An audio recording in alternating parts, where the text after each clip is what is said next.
My name is Frankie Orozco, born and raised in Norwalk, and I'm the producer of To Live and Die in LA.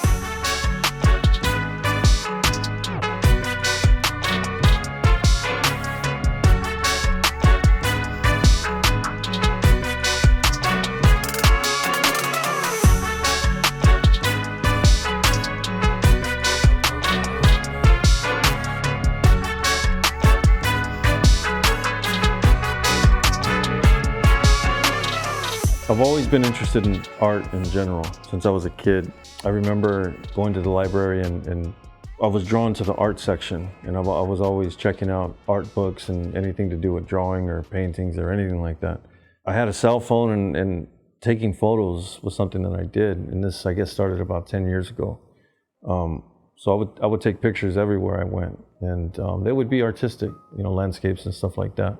The girlfriend that I had met, and actually now I'm married to her, she had a camera and she saw that I was interested in photography. And I used the photography and that camera as therapy. I would be out there at Venice Beach. I had a beach cruiser that I used to go on and just cruise around, and I was liking street photography. That was the first one that I was drawn to. So I was out there every day for the summer, and that's pretty much when I fell in love with photography. I like street photography because for the most part, it can't be replicated. If you're there at a certain time of the day, at a certain spot, with certain people passing by, and you capture a random moment at that time, I mean, there's no way that somebody else is gonna get that same lighting scenario, the same people that pass by. It's a unique piece of art that you caught, and it kind of freezes that moment in time, and that attracts me to street photography. So when I found my niche, photography-wise, I got noticed by this biker in Inglewood named Malo, and he wanted to meet me. So I went over there, and he kind of gave me props on what I was doing. Like, you're doing a good thing, and coming from a biker, it meant a lot. So he actually said, like, I've always wanted to do some sort of art show for us, people like us. And just hearing this dude say that to me kind of sparked something in me. So I started approaching galleries, and any gallery that I would see, I would stop, and I had a couple prints and everything. And I went in there maybe a handful of times to different galleries, and the response was the same, like, oh, you got to email this, you got to email that. They weren't even looking at the photos, and that's how it goes, and you have to play that game. You don't go and physically show things anymore like that. And I'm kind of old school, I still call people. So I took that old school approach, it didn't work, and it built an animosity in me. It put a chip on my shoulder. I'm like, okay, fuck it, I'm just gonna go and I'm gonna try to find something on my own. So I went on various different websites and tried to find warehouse space and stuff like that. And I ended up finding a little office building here in Burbank. And Ilani is the owner of it. She saw what I was doing, and she took a shot at me. She's like, okay, I'll rent you my building. And that was the first time we did To Live and Die in LA. And I think it was about 10 of us, something like that. And not a lot of people came, but the people that came loved it, and it was an experience. I was listening to all this feedback that people were talking to each other, right? And I kept hearing, like, it's needed, this is needed, this is what we need, this is it. I heard that countless times that night. And that just inspired me, okay, this is something that I need to push forward and really go for, And that was the first one. I think it was 2018, maybe, something like that. And now I'm gonna go on the 6th one, which is February 25th.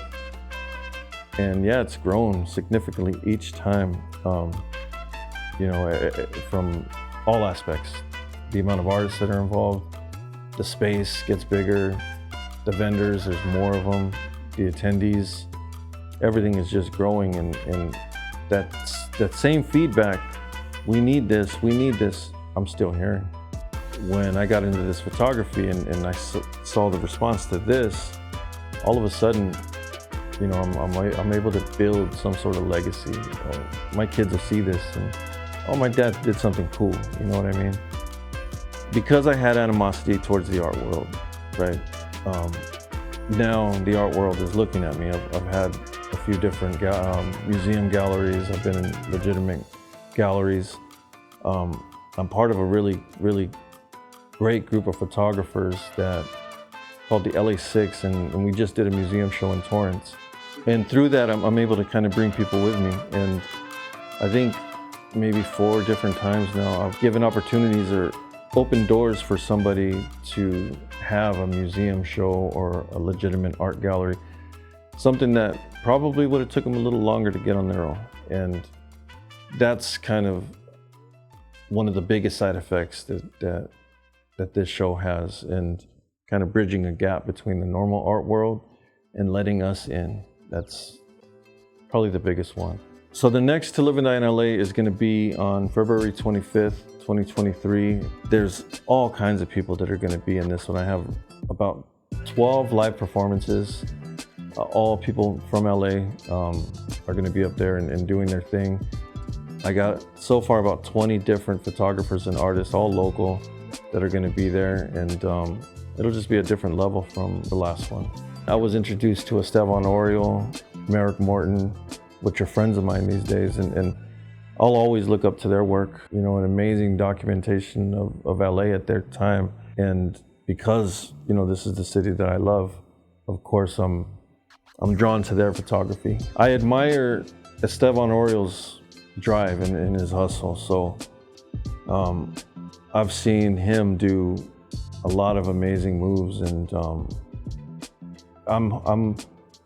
I guess I'm trying to mimic that in a way. I'm trying to make a future with this photography thing, and I take note of things that he does. So as far as that aspect of it, like, that's my biggest inspiration, is Esteban Oriol.